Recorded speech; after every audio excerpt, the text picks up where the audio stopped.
3 তারিখে 28 লক্ষ মা বোন দিদির অ্যাকাউন্টে 3000 টাকা করে ঢুকে গেছে।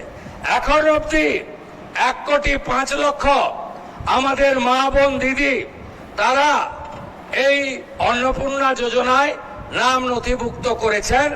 তাদের ভেরিফিকেশন কমপ্লিট করে আমরা পোর্টালে আপলোড করে দিয়েছি এবং এরা আগামী 1 জুলাই তারা এই জুন মাসের 3000 করে টাকা অ্যাকাউন্টেও পেয়ে যাবেন, ঢুকে যাবে।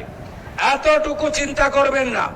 এখনো যারা বাকি আছেন জনকল্যাণ শিবিরে আপনারা ফর্ম ফিল আপ করুন, আধিকারিকরা সাহায্য করবে এবং আমরা প্রয়োজন হলে আমাদের বাড়ি বাড়ি গিয়ে সেই সহযোগিতা আপনাদেরকে করব। এর বাইরেও আগামী 22 তারিখে রাজ্য বাজেট আছে, সেখানে যুবকদের জন্য, সরকারি কর্মচারীদের জন্য, আমাদের শিক্ষিত চাকরি প্রার্থীদের জন্য আমাদের আরো অনেক কর্মসূচি আপনারা দেখতে পাবেন। যেহেতু বাজেট আছে আমি তার আগে বলতে পারবো না। অন্নদাতা ভগবান কৃষক যারা আছেন কৃষকদের জন্য, তাদের জন্য আমরা কর্মসূচি নিতে চলেছি।